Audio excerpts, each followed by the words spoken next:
Welcome to my YouTube channel MBS web take.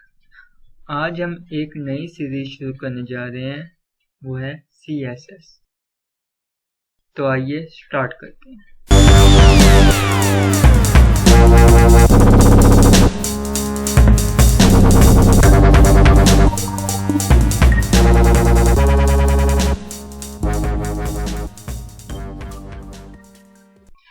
CSS की जो full form होती है वो है कास्केडिंग स्टाइल शीट। अब हम ये यूज़ क्यों करते हैं? हम CSS को अगर हमने HTML में किसी भी टैग, किसी भी टेक्स्ट को कलर देना चाहते हैं तो हम उसके लिए CSS यूज़ कर सकते हैं। अपनी हम वेबसाइट को रिस्पॉन्सिव बना सकते हैं।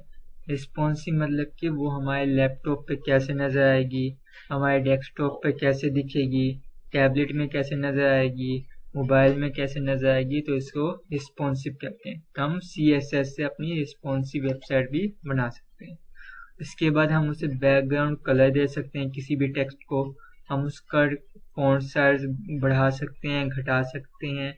हम उसको पैडिंग एंड मार्जिन दे सकते हैं। पैडिंग और मार्जिन हम अपने आने वाली वीडियोस में देखेंगे और हम समझाएंगे आपको कि पैडिंग क्या होती है और मार्जिन क्या होती है।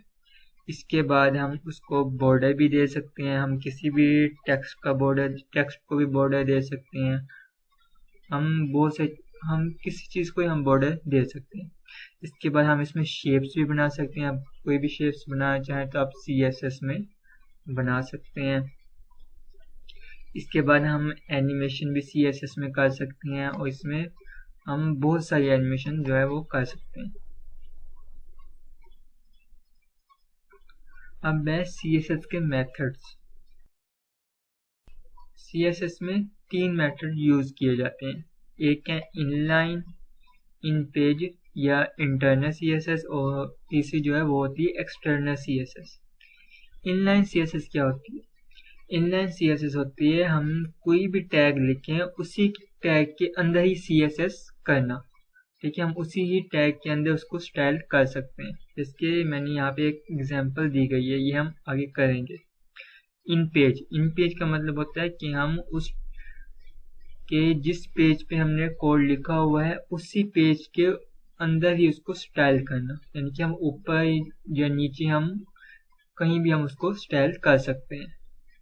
और एक्सटर्नल CSS जो होती है वो हम किसी दूसरे पेज पे जाके CSS कर लेते हैं और उसको फाइल को हम लिंक करा लेते हैं अपनी वेबसाइट पर।